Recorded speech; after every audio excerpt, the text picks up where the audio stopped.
நடைபெறக்கூடிய இந்த மாபெரும் பொதுக்கூட்டத்திற்கு தலைமையேற்றுள்ள சேலம் மத்திய மாவட்ட கழகத்தினுடைய செயலாளர் மாண்புமிகு அமைச்சர் அருமை நண்பர் ராஜேந்திரன் அவர்களே, தேசிய முற்போக்கு திராவிட கழகத்தினுடைய பொதுச் செயலாளர் மதிப்பிற்குரிய திருமதி பிரேமலதா விஜயகாந்த் அவர்களே, மக்கள் நீதி மையத்தினுடைய தலைவர் நாடாளுமன்ற உறுப்பினர் கலைஞானி மதிப்பிற்குரிய திரு கமல்ஹாசன் அவர்களே, தமிழ்நாடு மாநில காங்கிரஸ் கமிட்டியினுடைய முன்னாள் தலைவர் மதிப்பிற்குரிய தங்கபால் அவர்களே, மண்டல பொறுப்பாளர் மாண்புமிகு அமைச்சர் ஏவா வேலு அவர்களே, மாவட்ட கழகத்தினுடைய செயலாளர்கள், நாடாளுமன்ற உறுப்பினர் செல்வகணபதி சிவலிங்கம் அவர்களே, நாடாளுமன்ற உறுப்பினர் செல்வகணபதி அவர்களே, நாடாளுமன்ற உறுப்பினர் மலையரசன் அவர்களே, தோழமை கட்சிகளை சார்ந்திருக்கக்கூடிய மாவட்ட கழகத்தினுடைய செயலாளர்களே, பொறுப்பாளர்களே, நிர்வாகிகளே, மதச்சார்பற்ற முற்போக்கு கூட்டணியில் இடம்பெற்றுள்ள தோழமை கட்சிகளை சார்ந்த தோழர்களே, நண்பர்களே, செயல் வீரர்களே, பெரியோர்களே, தாய்மார்களே, தொலைக்காட்சி பத்திரிகை உலக நண்பர்களே, அன்பர்களே, வணக்கத்திற்குரிய வாக்காளர் பெருமக்களே, என் உயிரோடு கலந்திருக்கக்கூடிய தலைவர் கலைஞர் அவர்களின் உயிரினும் உயிரான அன்பு உடன்பிறப்புகளே, உங்கள் அனைவருக்கும் அன்பான வணக்கம். சேலம்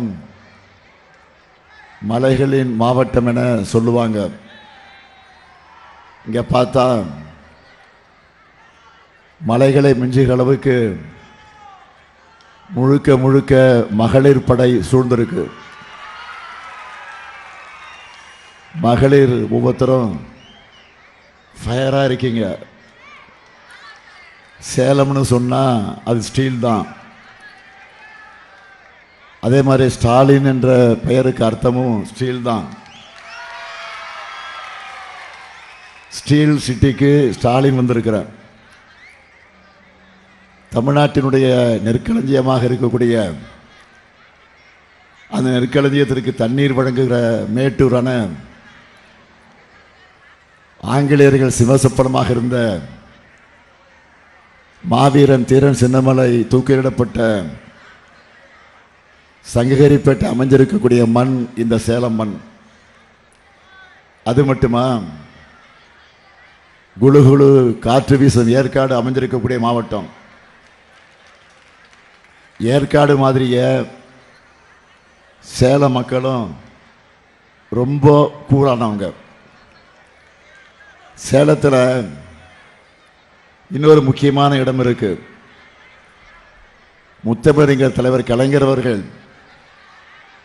மக்கள் திலகம் எம்ஜிஆர் அவர்கள், அவர்கள் நட்புக்கு அடித்தளமாக இருந்த மாடர்ன் தியேட்டர்ஸ், அந்த காலத்திலேயே தென்னிந்திய சினிமாவினுடைய தலைநகரமாக இருந்தது இந்த சேலம். அந்த முக்கியத்துவம் இங்கே உரையாற்றிய என்னோட அன்பு சகோதரர் கலைஞானி கமல்ஹாசன் அவர்களுக்கு நன்றாக தெரியும். அது மட்டுமல்ல, நம் நினைவை விட்டு நீங்காத சேலத்து சிங்கம் அண்ணன் வீரபாண்டியாருடைய மண் இந்த சேலம் மண்.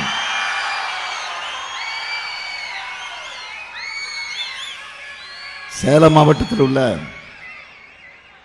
எல்லா தொகுதிகளிலையும் மதச்சார்பற்ற முற்போக்கு கூட்டணி வேட்பாளர்கள் வெற்றி பெற உங்க ஆதரவை கேட்க நான் வந்திருக்கிறேன்.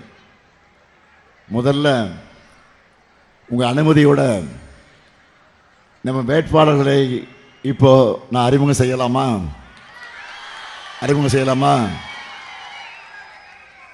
முதல்ல சேலம் சட்டமன்ற சேலம் வடக்கு சட்டமன்ற தொகுதி நமது வெல்லும் வேட்பாளர் மாவட்ட செயலாளர் அமைச்சர் ராஜேந்திரன்.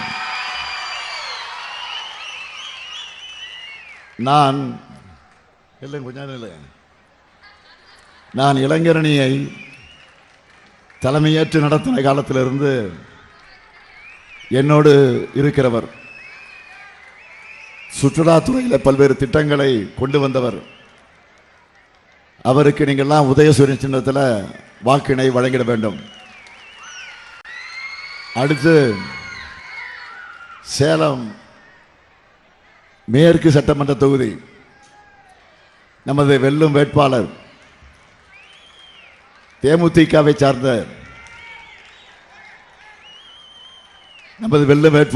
தேமுதிகவை சார்ந்த ஆர் மோகன்ராஜ் அவர்கள். நினைவில் வாழக்கூடிய என்னுடைய ஆறுயிர் சகோதரர் கேப்டன் விஜயகாந்த், அன்பு சகோதரி பிரேமலதா விஜயகாந்த் அவருடைய ஆதரவு பெற்ற வேட்பாளர்.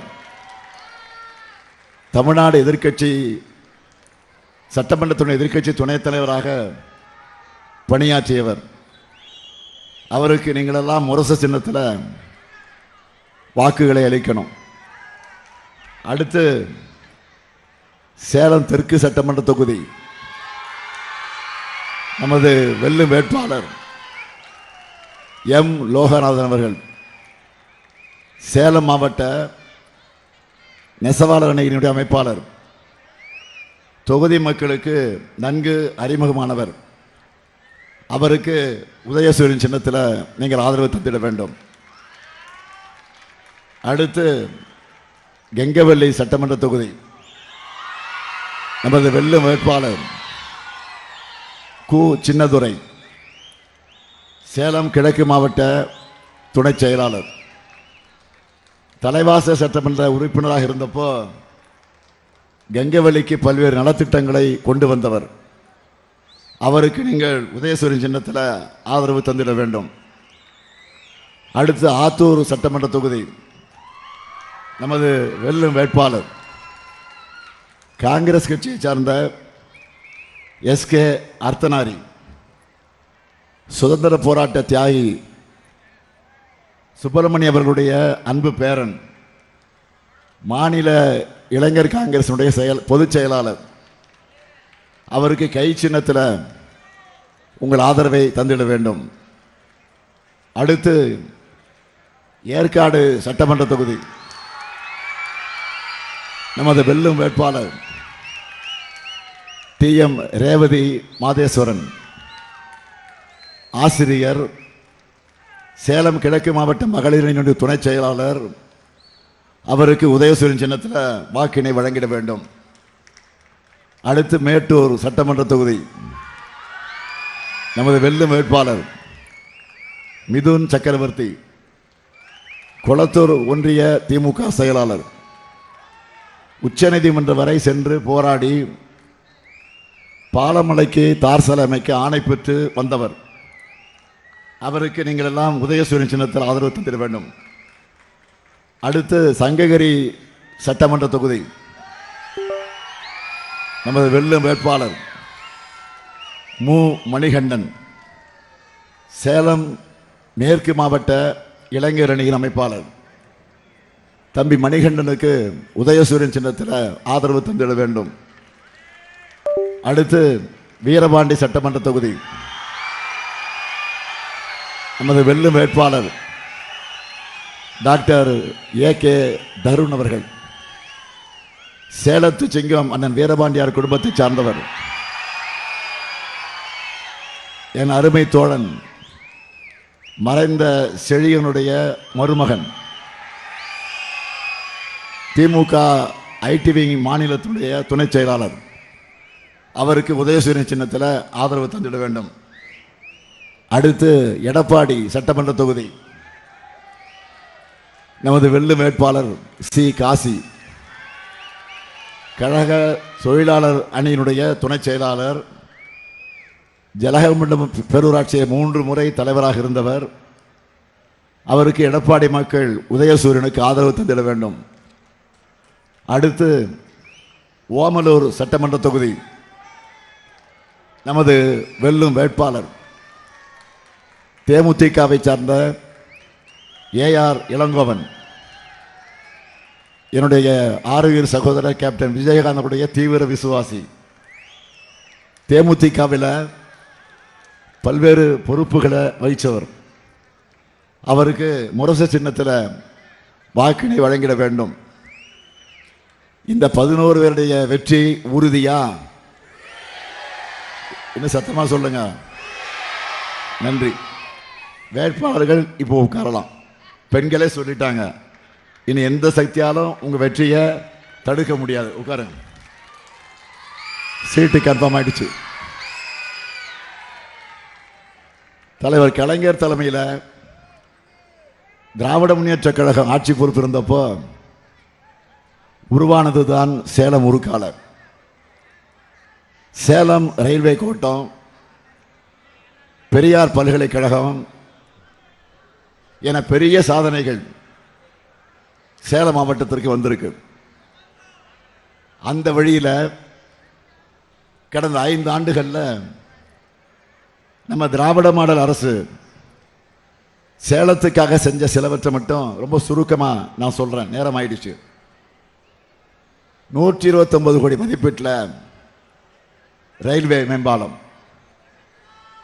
வெள்ளி கொலுசு உற்பத்தியாளர்களுக்காக உற்பத்தி மையம், கருப்பூரில் மினி டைடல் பூங்கா, சேலம், மேட்டூர், ஆத்தூரில் அறிவுசார் மையங்கள், அம்மாப்பேட்டையில் அரசு புறநகர் மருத்துவமனை, எடப்பாடி மேட்டூரில் புதிய பேருந்து நிலையங்கள், கருப்பூர் பல்நோக்கு விளையாட்டு அரங்கம், மேட்டூர், எடப்பாடி மற்றும் சங்ககிரியில் மினி ஸ்டேடியம் அமைக்கப்பட்டு வருது. இன்னும் நிறைய இருக்கு, சொல்ல நேரம்தான் இல்லை. இங்க இத்தனை பெண்கள் வந்திருக்கிறீங்க. நீங்க எல்லாருமே விடியல் பேருந்தில் பயணிச்சிருப்பீங்க. எழுந்திருக்கீங்களா? ஆட்சிக்கு வந்த முதல் நாள் நான் போட்ட முதல் கையெழுத்து இந்த திட்டத்துக்கு தான். எவ்வளவோ திட்டங்கள் இருந்தாலும் முதல் திட்டமா இதை ஏன் செலக்ட் பண்ண தெரியுமா? திராவிட மாடல் ஆட்சியே மகளிருக்கான ஆட்சியா இருக்க போகுது என்கிற என்னுடைய மெசேஜ் எல்லா பெண்களுக்கும் போய் சேரணும்னு நினைச்சேன். நான் போடுற முதல் கையெழுத்திலேயே ஸ்டாலின் ஆட்சியில் விடியல் வந்துச்சு அப்படின்னு சொல்ற மெசேஜ் சென்னை சிட்டியிலிருந்து சின்ன கிராமம் வரை போய் சேரணும்னு தான் அந்த முடிவு எடுத்தேன். தமிழ்நாட்டு பெண்களுக்காக குடும்பத்தில் ஒருத்தன் இருப்பேன்னு நான் கொடுத்த பவர்ஃபுல் சிக்னல் அதான். இன்னைக்கு 900 கோடி முறை விடியல் பேருந்துகளில் பெண்கள் பயணிச்சிருக்காங்க. இந்த திட்டத்தை பற்றி சர்வே எடுக்க சொன்னேன். அதோட ரிசல்ட்டை பார்த்து நான் அடைஞ்ச மகிழ்ச்சிக்கு அளவே இல்லை. மாதம் 800 ரூபாயிலிருந்து 900 ரூபாய் வரை பெண்களுக்கு இதனால காசு மிச்சமாகுதுன்னு அந்த ரிசல்ட்டில் சொல்லியிருந்தாங்க. அது எதிர்பார்த்தது தான். ஆனால் நான் எதிர்பார்க்காத இன்னொன்று அந்த சர்வேயில் தெரிய வந்துச்சு. இப்படி மிச்சமாகக்கூடிய அந்த பணத்தில் பெண்கள் தாங்கள் விரும்பிய உணவை வாங்கி சாப்பிட்றதா சொல்லியிருக்காங்க. அதை பார்த்து அவ்வளவு மகிழ்ச்சி. வீட்டில் இருக்கக்கூடிய நம்ம பெண்கள் எப்போவுமே தான் சாப்பிடாவிட்டாலும் மற்றவங்க சாப்பிட்டா போதும்னு நினைப்பாங்க. அப்படி தானம்மா? ஞாயிற்றுக்கிழமை கூட கறி வாங்கினா கூட கணவர் பிள்ளைகள் சாப்பிடட்டும் அப்படி தான் நினைப்பீங்க. யதார்த்தத்தை சொல்கிறேன். ஆனால் அப்படி இருக்காதீங்க. நீங்களும் நல்லா சாப்பிட்டு ஸ்ட்ராங்காக இருக்கணும். பெண்களான நீங்க ஸ்ட்ராங்காக இருந்தால் தான் நம்ம தமிழ்நாடு ஸ்ட்ராங்காக இருக்கும். அது மட்டும் இல்லை, பெண்கள் பேருந்தில் பயணிக்கிறது இந்த திட்டத்தால் அதிகரிச்சிருக்கு. புள்ளி விவரத்தோடு சொல்லணும்னா, விடியல் பயணம் திட்டம் வந்த பிறகு பேருந்தில் பயணிக்கிறது, பெண்கள் பயணிக்கிறது 40 விழுக்காட்டிலிருந்து 70 விழுக்காடாக உயர்ந்திருக்கு. நினைச்ச இடத்துக்கு யாரையும் எதிர்பார்க்காம என் சகோதரிகள் பயணிக்கிறாங்க. அதிகாரிகள் கூடுதல் செலவினம் என சொன்னாங்க. நான் சொன்னேன், இது செலவினம் இல்லை, நமக்கு பிடிச்சவங்களுக்கு நாம் பண்ணுற எதையும் செலவா சுமையா கருதக்கூடாது. நம்ம சகோதரிகள், நம்ம மகள்கள் சுதந்திரமாக பயணிக்கணும், நல்லா படிக்கணும், வேலைகளுக்கு போகணும், கை நிறைய சம்பாதிக்கணும். அதுக்கு நாம் செய்கிற முதலீடு இது. இதுக்காக எத்தனை 1000 கோடி ஆனாலும் பரவாயில்லை என்று நான் சொல்லிட்டேன். அடுத்து அமையவிருக்கூடிய ஆட்சியில் இன்னும் கூடுதலாக பேருந்துகளை வாங்குவதற்கு நாம் திட்டமிட்டு அதை விரிவுபடுத்த போகிறோம். அடுத்து முக்கியமான திட்டம் கலைஞர் மகளிர் உரிமை திட்டம். 2021 நாம் பெற்ற மாபெரும் வெற்றிக்கு அடித்தளமாக அமைஞ்சது இந்த திட்டம். ஆகவே இந்த திட்டத்தை பற்றி நான் அதிகம் உங்களுக்கு சொல்ல வேண்டிய அவசியம் இல்லை. இதை நிறைவேற்ற முடியாதுன்னு நிறைய பேர் சொன்னாங்க, சவால் விட்டாங்க. நான் நிறைவேற்றி காட்டினேன். நிறைவேற்ற காட்டினது மட்டும் இல்லை, திராவிட மாடல் 2.0 ஆட்சிக்கு வருகிற போது 2000 ரூபாயாக உயர்த்த போகிறேன். இந்த பணத்தை உதவித்தொகைன்னு சொல்லாமல் உரிமை தொகைன்னு ரொம்ப பர்டிகுலராக நான் அந்த பேரை செலக்ட் பண்ணேன். ஏன்னா பெண்களுடைய உழைப்பு இல்லாமல் மனித சமூகம் இல்லை. அதுவும் இந்தியா போன்ற விவசாயம் நிறைஞ்ச நாட்டில் பெண்கள் தான் அந்த விவசாய வேலையில் அதிகமாக ஈடுபட்டிருக்கிறாங்க. அது நம்ம வீட்டு பெண்கள் உழைக்கும் உழைப்பு சாதாரண உழைப்பு இல்லை. எல்லாருக்கும் முன்னாடி யார் எழுந்திருக்கிறா? பெண்கள் தான் காலையில் எழுந்திருக்கிறாங்க. வீட்டை பெருக்கி தெருவில் தண்ணியை தெளித்து சுத்தம் பண்ணுறாங்க. குளிச்சுட்டு டீயோ காப்பியோ போடணும். குழந்தைகளை ஸ்கூலுக்கு ரெடி பண்ணி அனுப்பணும். சமைக்கணும். சமைக்கிறதை விட பெரிய தொல்லை என்ன சமைக்கிறது, ஒவ்வொரு வேளையும் யோசிக்கிறது. அடுத்த தொல்லை பாத்திரம் கழுவுறது. அப்படியே பாத்திரத்தை போட்டு வைக்காம கழுவி அதை கவுத்து சாட்சி வச்சாதான் பல பெண்களுக்கு நிம்மதி. கரெக்டு தானே? இது முடிஞ்சதும் துணியை துவைச்சி காய போட்டு மடித்து வைக்கணும். மழைக்காலம்னா இன்னும் கஷ்டம். அதில் கூட வீட்டுக்கு இருக்கக்கூடிய ஆண்கள் சட்டை பேண்டெல்லாம் அப்படியே போட்டுருவாங்க. பேக்கெட்டில் ஏதாவது இருக்கான்னு பெண்கள் செக் பண்ணிவிட்டு அப்புறம் துவைக்க வேண்டியிருக்கும். வீட்டில் பெரியவங்களையும் கவனிச்சுக்கணும். வீட்டுக்கு தேவையான பொருட்கள் எல்லாம் வாங்கணும்.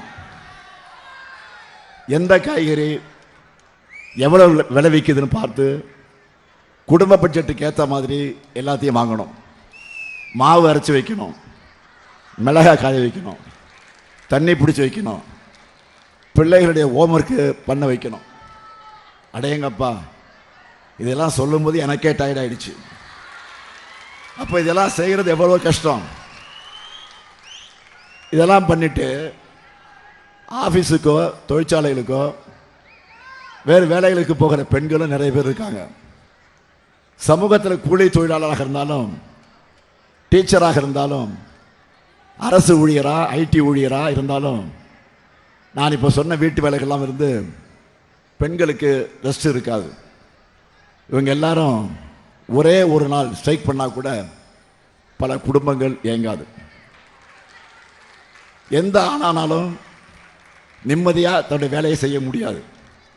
ஆனால் உங்கள் ஒய்ஃப் என்ன பண்ணுறான்னு கேட்டால் பல பேர் ரொம்ப சாதாரணமாக சொல்லிடுவாங்க, வீட்டில் சும்மா தான் இருக்காங்க அப்படி சொல்லுவாங்க. இதை மாற்றணும். பெண்கள் இந்த சமூகத்துக்கும் குடும்பத்துக்கும் பண்ணுற பங்களிப்பாக அங்கீகரிக்கணும் என்று நான் கொண்டு வரப்பட்டது தான் இந்த உரிமை தொகை என்பதை அழுத்த திருத்தமாக குறிப்பிடுகிறேன். 1000 2000 என்பதை கடந்து ரெஸ்ட் இல்லாமல் உழைக்கிற நம்ம பெண்களுக்கு இந்த அரசு தரக்கூடிய ரெஸ்பெக்ட் தான் உரிமை தொகை. முடியவே முடியாதுன்னு சொன்ன திட்டம் இந்த திட்டம். ஆனால் இன்னைக்கு 1,31,00,000 பெண்களுக்கு கிடைக்குது. அடுத்து அமைய இருக்கக்கூடிய 2.0 ஆட்சியில் 1000 ரூபாய் என்பது 2000 ரூபாயாக உயரப்போகுது. தேவைப்படக்கூடிய பயனாளிகள் எண்ணிக்கை கண்டிப்பாக உயரும். இதே போல மற்றொரு திட்டம், புரட்சி திட்டம், புதுமை பெண் திட்டம். பெண்கள் உயர்கல்வியில் சேர்றது, அதுவும் கிராமப்புற அரசு பள்ளி மாணவிகள் கல்லூரியில் சேர்வது குறைஞ்சிக்கிட்டே வந்துடுச்சு. படிப்புக்கு பணம் ஒரு தடையா இருக்கக்கூடாதுன்னு உருவாக்கின திட்டம் தான் இந்த திட்டம். இந்த திட்டம் வந்த பிறகு பெண்கள் கல்லூரியில் சேர்வது 34 விழுக்காடு அதிகரிச்சிருக்கிறதா ஆய்வு முடிவுகள் வந்திருக்கு. பல ஆண்டுகளுக்கு முன்னாடியே படிப்பை முடித்த பெண்கள் கூட இந்த திட்டத்தால் திரும்ப படிக்க வந்திருக்கிறாங்க. கல்வியில் சிறந்த தமிழ்நாடு. இதுபோல திருமணத்துக்கு பிறகு திரும்ப படிக்க வந்த ஒரு பெண்ணுக்கு இந்த திட்டத்துடைய பயண உணர்ச்சி பொங்க பேசுனாங்க. மேக்ஸ் டீச்சர் ஆகணும் அப்படின்னு இதன் மூலமாக படித்து முன்னேறி கூட பெண் பேசுனாங்க. நான் அன்பு மகளை அழைச்சி உச்சி முகந்து பாராட்டி உச்சந்தலையில் முத்தம் கொடுத்து என்னுடைய பேனாவை எடுத்து அன்பளிப்பாக கொடுத்தேன். அந்த காட்சி தமிழ்நாட்டு மக்கள் நெஞ்சத்தில் நீங்காமல் பதிச்சு. இதுதான் புதுமை திட்டத்தினுடைய வெற்றிக்கு சான்று. பெண்களுக்கு கணவனை விட கல்விதான் பெருந்துணை என காட்டியிருக்கக்கூடிய திட்டம் தான் புதுமை பெண் திட்டம். அடுத்து திராவிட மாடல் 2.0 ஆட்சியில் இனிமே மாதம் 2500 ரூபாயாக உயரப்போகுது. அடுத்து என் மனசுக்கு நெருக்கமான திட்டம் முதலமைச்சரின் காலை உணவு திட்டம். 19 லட்சம் குழந்தைகள் காலையில் சுவையான சத்தான உணவை வழங்கக்கூடிய திட்டம். 19 லட்சம் தாய்மார்கள் சமையல் குறைய அந்த சுமையை குறைக்கக்கூடிய திட்டமாக இது அமைந்திருக்கிறது. இதனால் காலையில் எழுந்து அரைக்க பிறகு எழுந்து சமைக்க தேவையில்லாமல் ஒரு அரை மணி நேரம் அவங்க கூடுதலாக தூங்குவதற்கு இந்த திட்டம் பயன்படுது இல்லையா? மனசாட்சி தொட்டு சொல்லுங்க, உண்மையா இல்லையா?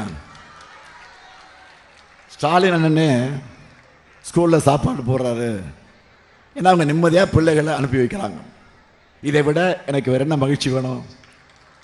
அதே போல் வெளியூர்களில் வேலைக்கு போகிற பெண்கள் அங்கே பாதுகாப்பாக வசதியோடு தங்குவதற்காக நாம் தொடங்கி இருக்கக்கூடிய திட்டம் தான் தோழி விடுதிகள். 19 மாவட்டத்தில் திறந்துட்டோம். திராவிட மாடல் ஆட்சியில் 2.0 ஆட்சியில் எல்லா மாவட்டத்திலையும் திறக்க போகிறோம். ஒன்றிய அரசு இந்த திட்டத்தை பாராட்டி அவங்களும் செயல்படுத்த போகிறதா அறிவிச்சிருக்கிறாங்க என்பதுதான் இதனுடைய மிகப்பெரிய வெற்றி. இதுபோக தமிழ்நாட்டில் எந்த கம்பெனி தொடங்கினாலும் தொழிற்சாலை தொடங்கினாலும் பெண்களுக்கு இதனால் எவ்வளோ வேலைவாய்ப்பு கிடைக்கும் என்று தான் நான் முதல்ல கேட்பேன். பெண்களுக்கு அதிக வேலைகளை கொடுத்தா அந்த கம்பெனிகளுக்கு அரசு சார்பில் கூடுதல் சலுகைகளை கொடுக்குறோம். இந்தியாவிலேயே முதல் மாநிலமாக பெண்களுக்கு சொத்துரிமை கொடுத்து பெரியார் அம்பேத்கர் கனவை நிறைவேற்றும் ஆட்சி தான் திமுக ஆட்சி. அதை செஞ்சவர் கலைஞர். அவர் வழியில் பெண்கள் பேரில் சொத்து பதிவு பண்ணால் அதுக்கு கட்டண சலுகை அறிவிச்சிருக்கிறோம். அது மட்டுமல்ல, இப்போ இந்தியா முழுக்க பேசு பொருளாக இருக்கக்கூடிய இன்னொரு திட்டம் 14 வயதுக்கு உட்பட்ட பெண் பிள்ளைகளுக்கு புற்றுநோய் தடுப்பூசி போடுகிற திட்டம். 28,000 ரூபாய் மதிப்புள்ள தடுப்பூசிகளை என் மகளுக்கு கட்டணம் இல்லாமல் வழங்கி செலுத்திட்டேன். இப்படி முழுக்க முழுக்க பெண்களுக்காகவே, பெண்களின் உரிமைகளுக்காக செயல்படுகிற நம்முடைய அரசு. நான் உறுதியாக சொல்கிறேன், இந்த முத்துவேல் கருணாநிதி ஸ்டாலின் ஆட்சி எப்போவுமே பெண்களின் நலனுக்காக ஆட்சி.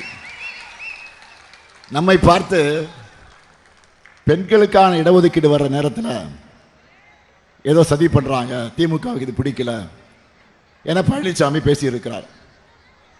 33% இடஒதுக்கீடு என்றால் என்ன என்று பழனிசாமிக்கு தெரியும் முன்பே உள்ளாட்சிகளில் அதை செயல்படுத்தினவர் தான் நம்முடைய தலைவர் கலைஞர்.